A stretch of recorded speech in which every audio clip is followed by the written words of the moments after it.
This is Ocala Talks with Tom Schmidt, bringing stories that are important to our community in and around Ocala.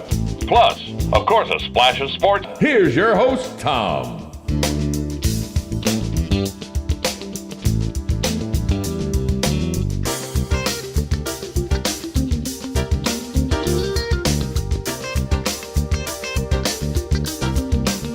Good Monday morning. Welcome to Ocala Talks. Hour number 2. It's 9 a.m. No, it's not 9 a.m. That's right. We fell back. It's just the start of the show. 8 a.m. You know, this falling back, springing forward stuff.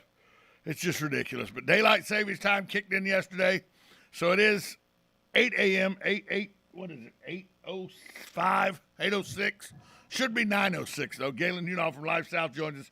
Thanks to the good folks at Palm Garden, Health and Rehabilitation Center, Penn Flooring, and Just Ship. Galen, it's easier to spring forward for me than it is to fall back. Do you care either way? Oh, but good morning, by the way. Yeah, good morning, Tom. I am pro daylight savings time. I'm on record for it. I think it's the best thing we could do. I mean, it's safer for a lot of people.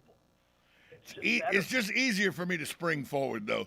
Getting that extra hour throws my whole life out of whack. Well, I was up at yesterday, had some honeydews, and I'm up at 7:30. It's light out, and I would look at, because the problem is it takes a good 24 hours to change all the clocks, it seems, in the house. You look at one, I had like, two. Oh, okay, I'm good. And, see, I only have two. The one on the microwave and the one on the stove. That's the only two I got. Everything else is digital. No, everything else is digital and changes itself. I love clocks and watches, so I have a lot. But and so I was off. It seemed like all the time. I remember I sat down at about 11:30, and I'm ready to watch my pre-race for F1, and I'm like, oh my gosh, I have another hour. Yeah. So it was fun. I'm glad you just reminded me. Done. I'm bragging about how I've set all my watches and clocks and all that they do it themselves, except for the Mickey Mouse watch on my wrist. And as you said that, I looked down and it said it was 10 after 9. Oh yeah. I haven't even gotten all my watches. I have like 15 watches, so I haven't gotten all. Hey, I got good news, Galen. All right. Good news. Okay. Dan Mullen fired Todd Grantham. Well, I think that was a sacrifice he felt he had to make in order for him to sacrificial lamb. That's exactly right. I watched the second and third quarter of that game. Wow. Okay. That's a team that has no heart. They don't play very hard. They look like they quit. They look like they quit. I'm not going to say that yet, but they are a team going in the wrong direction. And I'll compare that to the Florida State-NC State game. Florida State got down 14 points pretty early. They just couldn't get anything going offensively. But there's little micro plays that you see where they're still at least battling on the field. They're just not free. Galen, are you there? There you are. You went out. I'm here. Yeah, and Florida's very talented, but they just show no heart. Here's the thing. Somebody said the same exact thing. Florida State got down early and they lost to NC State. Florida got down early and got blown out by Carolina. What's the main difference? I go, first off, the main difference to me as a Gator fan and knowing something about the game of football is that Florida State's kryptonite is North Carolina State. You can go back and look through the history of the Florida State program, and the kryptonite of the Florida State program is North Carolina State. I can show you years upon years upon years where Florida State's a great football team, and North Carolina State plays them to the final whistle. Direct snap to work done. Cost them a national championship. South Carolina is not Florida's kryptonite. This was a game Florida was a 21-point favorite in. And they get blown out 40-17, and it wasn't that close because it was 40-10 till the garbage touchdown. Well, and again, it's more important as to how each team played. You can't put this game on either one of the quarterbacks, Jones or Richardson, for Florida. you just chalk this up to your defense is terrible. They don't know how to tackle. They seem to be lined up in the wrong spot a lot. Right, a lot of broken coverages, and it wasn't like South Carolina was doing something fancy.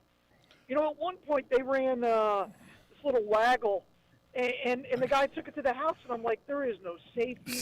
You're playing a 2 deep zone, and you just let the guy run. I watched the game, and coach watched, because that's how I watched the game. I rewind it and watch it, rewind it, watch. Okay, Florida, are you ready for this? Here's the stat, and this is just from me watching and counting. I don't know if this is the actual true stat, but this is just my stat. Okay? South Carolina ran the counter play 11 times in the first half. Yeah. For 97-plus yards. It's unbelievable, isn't it? Okay, that's a little over 8 yards every time they run the counter play. I don't care who you're playing. You get 8 yards every time you run the football on the counter play, you're beating people. Okay, so we know the defense has problems. But, hello, the offense only scored 10 points in a game they were supposed to be a 3-touchdown favorite, and you're telling me this 2-quarterback system where you don't know who the hell the quarterback is on one play for the next, that's effective, that this genius of offense is effective with that BS type of offense? This is not just a defensive problem. Yeah, Todd Grantham's going to put a Band-Aid on it. It'll make some people happy for a while. This is a whole program problem. Special teams, offense, defense, coaching, lack of desire to play. The whole damn program is in a shambles right now. Well, and it was funny. I was going to bring up the counterplay. I don't think the linebacker flowed to the right hole ever. How do you not do that? If once the counterplay hits, as a linebacker, you got to know, no matter what play is called, if I see him stick that foot in the ground and go counter to the way the offensive line is going, I have to slide over, I have to float and fill that gap. I have to, no matter what play is called. Just the sensibility of playing linebacker says, do your damn job, recognize what's going on, and get to the football. I think he got caught in the wash like every single time. Right? That's the linebacker's fault. That's the linebacker's fault. Correct. But I don't know if that's coaching or if that's alignment. I don't know, but you're right. This offense has got a lot of problems. It's got a lot of problems. The whole team has a lot of problems. And my question is, when do we start asking Scott Strickland, have you done your job appropriately? Well, he's next, right? When they lose to Florida State, and by the way, now if you lose to Florida State, Collins gets fired irregardless. By the way, just this year, 2021, you are now grammatically correct because Webster's has and the Oxford Dictionary have both added irregardless as a word. Well, that's good. They had not until this year because it's not a word, but still, they added it this year. I always thought it was. It was not. Sorry. It's kind of like first annual. Can't have that. It's the inaugural. But anyway, go ahead. That's fair. All right. The grammar police are out this. I'm pissed. I'm mad about everything, Galen. Mad about everything. Well, I think you have every right to be. I again, as a Florida fan, you thought, okay, we've turned the corner. We've hired the right guy. 100%. No, you haven't. We're fast learning that, aren't we? We're fast learning that. Yeah, he's already stated he's not recruiting. Did you? I don't know.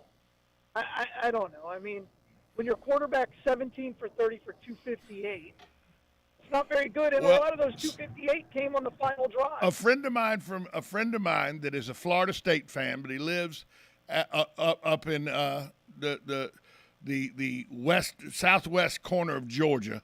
And, you know, the southwest corner of Georgia, the southeast corner of Alabama, and the Panhandle, you could be an Auburn fan, a Bulldog fan, or a Florida State fan, depending on just what you want to be right there. And so he's a devout Florida State fan, and he sent me a text. He goes, you know, Willie Taggart was thought well of as a member. You know, he was a Florida State guy, and we brought him in. We had the right guy, a Florida State guy at Florida State, and he stunk up the place. Dan Mullins, you're Willie Taggart. I said, well, Dan There's won. been, like, 4 Willie Dan. Taggarts. I said, Dan won. He did win double-digit games his first couple of years. Now, I mean, Taggart was. I don't know that he's Willie Taggart, but no. Well, you know who their Willie Taggart is? Who was a special teams coach guy? Ron Zook. Ron Zook. That's Florida's Ron. Well, Ron Zook wasn't. Was He by the way, he's a great football coach. He's a great guy. Great guy, but he followed a legend. Ron Zook's problem was he followed the same reason I let Adam when Dan called me when Larry and Robin decided they were going to retire, and Dan said, "You want the morning show?" I go, "No, I do not." So they brought Adam in, and Adam did a great job. Adam did a very adequate job for 10 months. There was no damn way I was following the legend of Robin and Larry. It just wasn't going to happen. Yeah, that's true. Wasn't going to happen. That's absolutely true. Steve Spurrier, followed. Ron Zook had the displeasure following Steve Spurrier, a legend.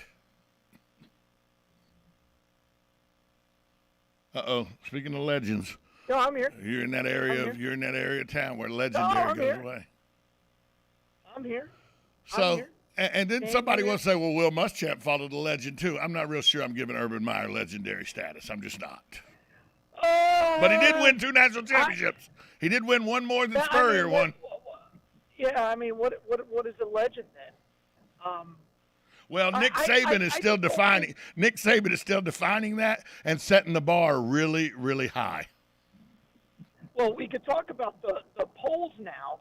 The Michigan State loss. Well, that clears a lot up, doesn't it? Cincinnati's now in the 4. But You have to just give barely Cincinnati because they almost gagged away their chance to be in the top 4. Oh, they sure did. Oh, they most certainly did. And all Georgia did was show that it's Georgia and everybody else this weekend. Yeah, and I will tell you, going back to Florida, until they can effectively run the ball, I think, again, it's like the 5th game of the year where they rush for under 100 yards. And I think their yards per carry was like less than 3 or right at 3. And most of that was done by the quarterback just scrambling for his life because he doesn't know how to read a defense. This team's in a lot of trouble. A lot of trouble. And it's not going to get solved in the next couple games. No. I mean, look at the rest of their schedule. Missouri? No, sir. They'll lose that football game. If they play the way they played last weekend, they'll lose to everybody left on their schedule except Samford. Maybe. Samford beats them, then Mullen won't even play for the Florida State game. Is the embarrassment yesterday because of how it just nobody, I mean, at least the year that Muschamp lost to Georgia Southern, everybody knew that Gator team wasn't good. People literally went into this season. They had no talent. Right. People literally went into this season thinking Florida could win maybe double-digit games. They're going to be lucky to win 5 games. They were a top 10 team. Yes. They just don't. And again, I don't know if this is talent or if it's coaching or maybe both. But the offensive line doesn't look very good. The running backs. Well, the offensive line coach has been fired now. Fired. The wide receivers don't look very good. The quarterbacks are absolutely terrible. What quarterbacks? Yeah. If you have 2, it means you don't have any. Thank you. I'm a big believer in that. Big believer in that. You know, the first person who said that to me was Tom Coughlin, because he was having a quarterback controversy between Mark Brunell and Rob Johnson, and everybody wanted Rob Johnson, and he looked at me and he goes, "Everybody loves a backup quarterback, except the starting quarterback." Well, you remember in 2006, that's a great line. in 2006, all Chris Leak did was lead Florida to a national championship, and all the Florida fans wanted to do was get Timmy in the game because Chris Leak was terrible. No, I don't think anybody said Chris Leak was terrible. I think everybody knew who Tim Tebow was. Tim Tebow, Florida doesn't win the national championship. Florida doesn't win the national championship if Tim Tebow starts that year. There's no doubt about that. I don't think anybody denies that, do they? I don't think anybody says, "Oh, Tim Tebow could have done that." No. So Chris Leak was a game manager. And, he was. Made the right decisions. He was. Speaking of right Gave the decisions, ball to Percy Harvin. Speaking of right decisions, we need to make a right decision and go pay some bills. We'll be right back after this timeout. Go ahead. You're listening to 1370 AM, 96.3 FM. This is WOCA, The Source. Are you or your loved one being released from a hospital and wondering how you'll manage? Inform your physician that you want to go to Palm Garden of Ocala at 2700 Southwest 34th Street for your rehabilitation. Palm Garden provides pain management, post-discharge follow-up, diabetic care, psychosocial support, and so much more. Plus, they even offer outpatient rehab. This award-winning care facility has a team of licensed professionals dedicated to enhancing your independence. Call 352-854-6262 today. Are you wasting time boxing up packages and going to the post office or the UPS store? Are you tired of not knowing what you'll pay when you get there? Just Ship offers pickup service and flat rate packaging and postage rates, which takes the guesswork out of shipping while saving you time and money. So quit wasting valuable time and money. Call or text Just Ship at 352-234-3840. That's 352-234-3840. Just Shipped. Hi, this is JP from Penn Flooring here in Ocala. I would like to invite you to come in and visit our spacious showroom where we have solutions for every style and budget. From wall-to-wall carpet to hardwood floors and tiles, we have an unsurpassed selection of flooring. At Penn Flooring, we've provided quality customer service with a family touch for over 25 years. Visit our website at pennflooring.com or come by our showroom, 1201 Southwest 17th Street, just over the bridge. Penn Flooring, quality customer service with a family touch. It's Monday. Not sure how you did it, but you actually survived an entire 2 days without hearing from Tom. Good job to you. And once again, good luck. Welcome back to Ocala Talks on a Monday where we're discussing the finer points with Galen, from Life South about how bad the Gators suck after their debacle 40-17 against a South Carolina team that they were 21-point favorites against, Galen. 21. Yeah, I thought we were going to move on, but okay. No. I mean, I'm just still aggravated. Richardson didn't even play in the game, and they're still terrible. So whose fault is it now? Well, it's a very good point. Hey, let's talk about the committee now, because the committee did not put Cincinnati in. They chose Michigan State, Ohio State. Ohio State was fifth. Michigan State, Alabama, and Oregon. Now, Michigan State loses, so they're out. Cincinnati barely squeaks in, but they were ranked sixth. But so now Alabama, I don't know where they're going. Is Cincinnati going to jump Ohio State into fourth? I didn't see the West Coast team. Did Oregon lose over the weekend? I didn't catch it. No idea. I watched after Saturday, Florida. I watched like the first minutes of the Florida State game, and that was it. I was kind of done. Well, I'm checking right now to see if Oregon won. Let's see. Oregon beat Washington, 26-16. So Oregon at number 5. Does Cincinnati jump Oregon to move into number 4? Because you figure Alabama, you figure Ohio State moves up to third after Michigan State falls out. So. Right. I think they want that West Coast in there. Right. They need. So it's going to be Oregon, Ohio State, Alabama, and Georgia. Cincinnati still odd man out. Right. And by the way, Cincinnati didn't help themselves any with barely getting by Tulsa. They didn't help themselves. Well, winning pretty still matters in college football. Especially if you're not a Power 5 conference and you're trying to get in with an undefeated record. Correct. That's right. Alabama and, anybody in the SEC or even the ACC doesn't have to win pretty, but everybody else does. Yes. Right? Yeah, the Pac-12, the Big Ten. The Big Ten definitely has to win pretty. The Big 12 has to win pretty. So, absolutely. So, I just don't as long as these 4 teams keep winning, I don't see any way Cincinnati sneaks in here. And we talked about this last week. Is that unfair to Cincinnati?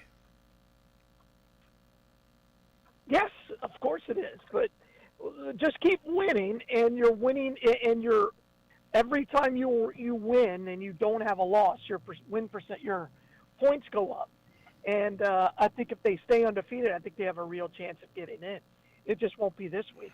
Because, I mean, Michigan State's a perfect example. I think Oregon loses one more time, and I think Ohio State could lose to Michigan. Who do you think How about Oregon?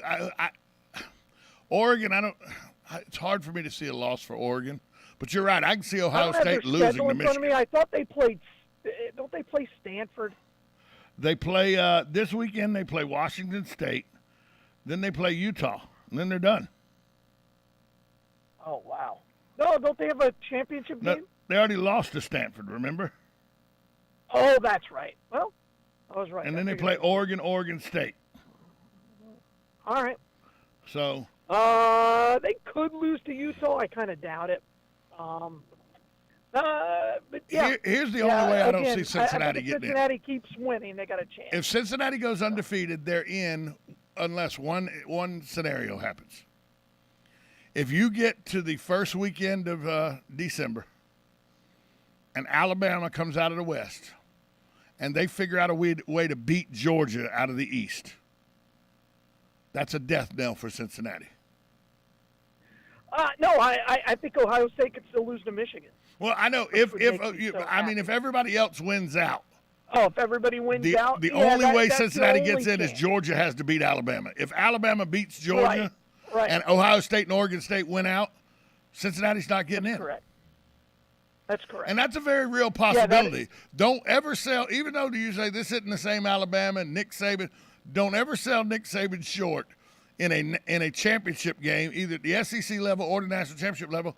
And don't ever think Georgia is unbeatable because they were up by 3 touchdowns against Alabama in the national championship game, and we know how that came out. And by the way, is there any doubt those are the best two teams in the country? I don't doubt that Georgia's the best team in the country, and I don't doubt Alabama's probably – yeah, you're right. They're the two.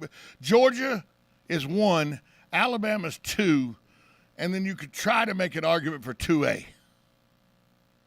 Well, I don't know if you can make an argument for 2A. I think you can make an argument for 3, because I don't think anybody believes that Alabama would lose to any of the other teams in the country on a neutral field. And you know who's not getting any love here? And when I forgot all about them. Florida? No. But they by the way, there's not a single Florida fan that's happy today. I love it. No, not a Brings me single much one. joy. Let's remember, there still is a team undefeated from a Power 5 conference that nobody's giving any love to. You do realize that, right? I'm just waiting for you to drop the ball. Where's Oklahoma in the top 4? Well, They're we need to play undefeated. somebody. Well, that's what happens when you play in that weak. Hello, Very, it's very better than the conference. American Athletic Conference. Okay. You're telling me Cincinnati's in a better conference than Oklahoma? I think Cincinnati can beat Oklahoma on a neutral field. How about that? How about that, Tom Schmidt? Cincinnati is a better football Well, here's what team than Oklahoma's Oklahoma. done. They beat Tulane by 5 to open the season. Congratulations. Yeah.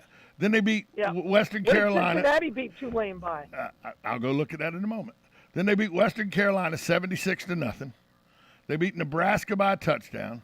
They beat West Virginia by a field goal. They beat Kansas State by a touchdown. They beat Texas by a touchdown. They beat TCU by 3 touchdowns. And they beat Kansas by 2 touchdowns. And then they beat Texas Tech by 5 touchdowns. And they play Baylor this weekend. If they None of those teams are any good. If they beat Baylor this weekend, then they probably go undefeated into the Oklahoma State game, and that's 2 top 10 teams. Finally, that's the first time they've played a ranked opponent. Will be Oklahoma State. No. Baylor's ranked 18th in the country. Oh, that's right. Baylor will be the Forgot first they got ranked in. team they play. But Cincinnati's played one ranked team, Notre Dame. Correct. Yeah, but I've seen Oklahoma play. Hey, I don't think they're we'll be right back after this timeout. You're listening to Ocala Talks on WOCA The Source.